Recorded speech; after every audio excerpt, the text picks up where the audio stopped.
ईशान निर्वाणरूपं विभुं व्यापकं ब्रह्मवेदस्वरूपं निजं निर्गुणं निर्विकल्पं निरीहं निराकाशमाकाशवासं भजेऽहं निराकारमोङ्कारमूलं तुरीयं निराज्ञानतोऽतीतमीशं गिरीशं कयालं महाकालकालं कृपालं गुणागारसंसारपारं नतोऽहं तुषाराद्रिसङ्काशगौरं गभीरं मनोभूतकोटिप्रभाश्रीशरीरं स्फुरन्मौलिकल्लोलिनी चारुगङ्गा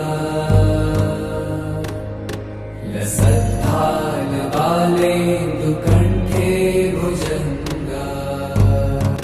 चलत्कुण्डलं भ्रूसुनेत्रं विशालं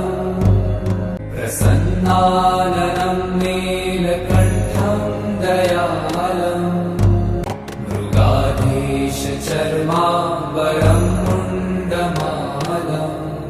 प्रियं शङ्करं सर्वनाथं भजामि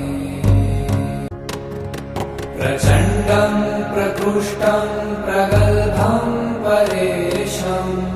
खण्डम् अजं भानुकोटिप्रकाशं त्रयशूलनिर्मूलनं शूलपाणिं भजेऽहं भवानीपतिं भावगम्यं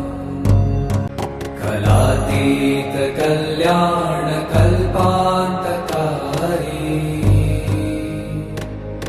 सदा सज्जनानन्ददाता पुरारी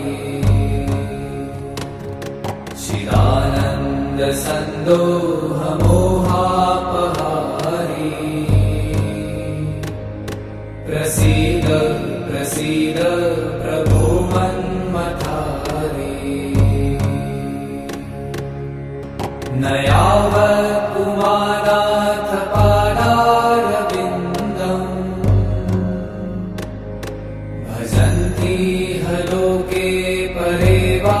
नराणाम् न तावत् सुखं शान्तिसन्तापनाशम्